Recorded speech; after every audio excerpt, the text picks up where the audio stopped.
Yes yes yes. So আমরা এখন গেদু স্তূপা বলে একটা জায়গায় চলে এসেছি। সেটা হচ্ছে গেদু স্তূপা অ্যাকচুয়ালি।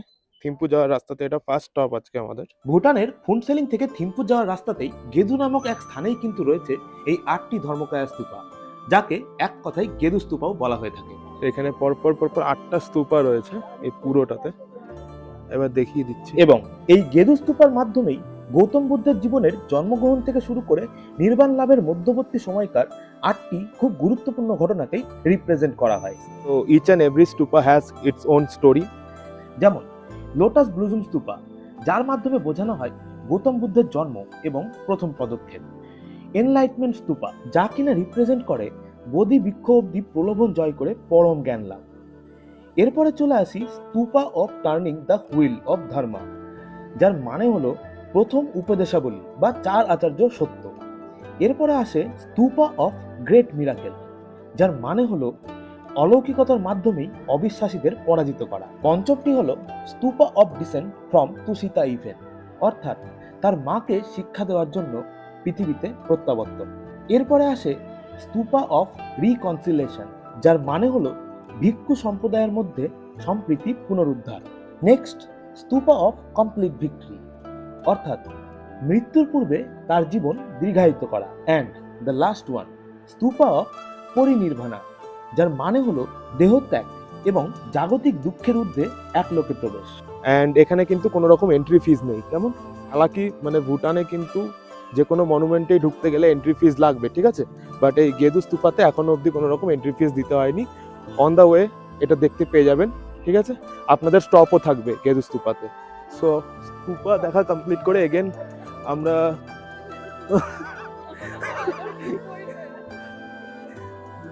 नहीं वॉशरूम से व्यू पॉइंट दिखता है ऐसा है। सो আমাদের স্তূপা দেখা কমপ্লিট। এবার আমরা আবার নেক্সট পয়েন্টের দিকে যাচ্ছি। মোস্ট প্রবাবলি এরপরে আমাদের আবার লাঞ্চ ব্রেক হবে। তো anyway now we are heading towards Thimphu again. Let's go.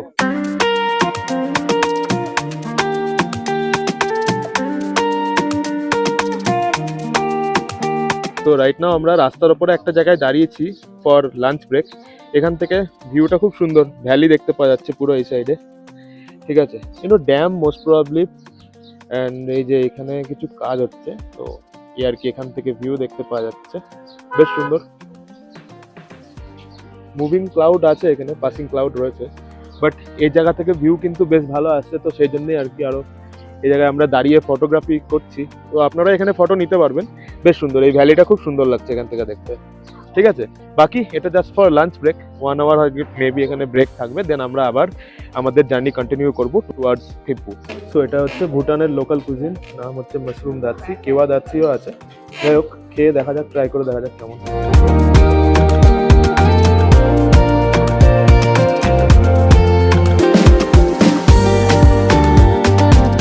তো রাস্তার মাঝে আমরা একটা ওয়াটারফলসের সামনে দাঁড়িয়েছি।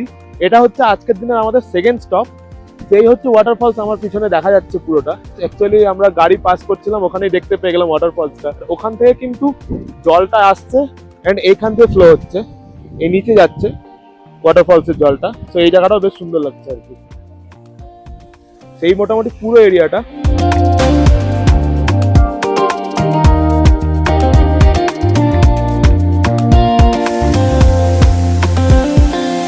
এই মোটামুটি ওয়াটারফলস দেখা কমপ্লিট। এখন অনেকটাই ভিড় হয়ে গেছে এখানে। Again we are heading towards the Thimphu. So আমাদের মোটামুটি এই ওয়াটারফলস দেখাও কমপ্লিট, ঠিক আছে? এটা কিন্তু রাস্তার উপরেই দেখতে পেয়ে যাবেন। ইটস কোয়াইট নাইস, ছবি টবি তোলার জন্য বেস্ট, ঠিক আছে? চলো।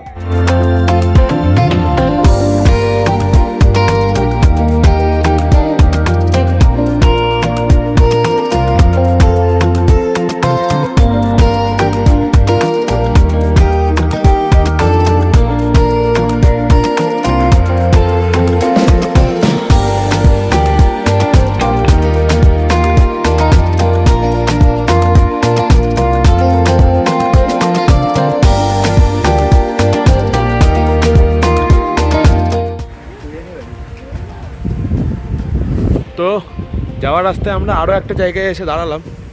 এখান থেকেও ভিউ কিছুটা এরকম লাগছে। থিম্পু আর মাত্র কত কিলোমিটার দূরে, আর 30 কিলোমিটার দূরে হচ্ছে থিম্পু। তো আমরা এখন যেখানে আছি এটা মোস্ট প্রবাবলি হচ্ছে রিভার কনফ্লুয়েন্স, দুটো রিভার এই জায়গাতে এসে মিশছে। তো দুই সাইড থেকে দুটো রিভার আসছে, একটা হচ্ছে থিম্পু রিভার আর একটা হচ্ছে পারো রিভার। দুটো এই জায়গাতে এসে মিক্স আপ হচ্ছে, তাই এটাকে রিভার কনফ্লুয়েন্স বলছে, ঠিক আছে। অ্যান্ড জল এখান থেকে ফ্লো হচ্ছে এই সাইডে যাচ্ছে ওয়াটার ফ্লো। তো ওদিকে আমরা ওই রিভার কনফ্লুয়েন্সটাই দেখলাম ব্রিজের ওপর থেকে, এখানে ওইটাই দেখার মতো রয়েছে। রিভার কনফ্লুয়েন্স হচ্ছে থিম্পু আর পারো রিভার দুটো এই জায়গাতে এসে মিশছে। বাকি এখান থেকে থিম্পু আর 30 কিলোমিটার দূরে, আমরা অলমোস্ট চলে এসেছি, we are very close to Thimphu now. তো নিচে একটা ভ্যালি রয়েছে, সেটাও দেখার জন্য যাচ্ছি। বাকি ব্রিজের ওপর থেকে তো দারুণ ভিউ আসছিল, আপনাদের কেমন লাগলো অবশ্যই কমেন্টে জানাবেন। চলো এবার নিচের দিকে যাওয়া যাক, আর কি আছে দেখি।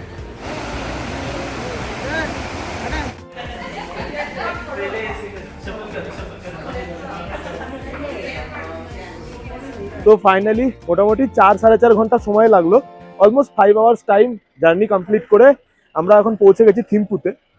আর এই মোটামুটি থিম্পু বাইরে থেকে আর কি এরকম, ঠিক আছে। থিম্পুতে এটা হচ্ছে আমাদের হোটেল, এগুলো সব ট্যুর কোম্পানি একদমই প্রোভাইড করছে আমাদেরকে, এগুলো ট্যুর কোম্পানি প্রোভাইড করছে সবই। বাকি তাও আমি আপনাদেরকে এই হোটেলের এই জায়গাটা দেখিয়ে দিলাম, এখানে নাম্বারও রয়েছে, সব কিছু রয়েছে, যাতে করে আপনাদের যদি আলাদাভাবে বুকিং করতে চান তাহলে কিন্তু সুবিধা হবে, ঠিক আছে। তো এই মোটামুটি এই হোটেলটায় আমরা রয়েছি থিম্পুতে। এখানে কিন্তু মিনিমাম 3 স্টার হোটেল আপনাদেরকে বুকিং করতেই হবে। আর এই মোটামুটি থিম্পু শহর বাইরে থেকে, পরে আমরা থিম্পু এক্সপ্লোর করব। 5 ঘন্টার আমাদের ড্রাইভ ছিল, সাথে আমরা 3টে জায়গা এক্সপ্লোর করেছি।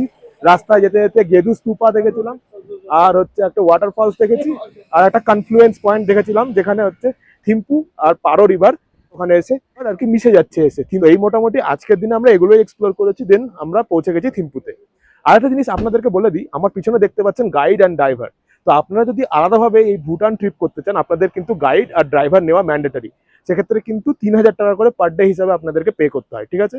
তো ওটা একটু মাথায় রাখবেন, আমাদেরকে ওগুলো দিতে হচ্ছে না, কারণ ওগুলো অলরেডি আমরা ট্যুরিজমকে অলরেডি পে করে দিয়েছি। তারাই অ্যাকচুয়ালি মানে আমাদের বিহাফে তারাই পে করে দিচ্ছে গাইডকে, ঠিক আছে। তো এই মোটামুটি আপডেট। বাকি এরপরে আমরা এক্সপ্লোর করব থিম্পু শহর। থিম্পুতে আমরা আজকের দিনও আছি, কালকেও রয়েছি। কালকে আমরা হয়তো এখান থেকে যেতে পারি পুনাখা, দেন আমরা রিটার্ন করবো আবার থিম্পুতে।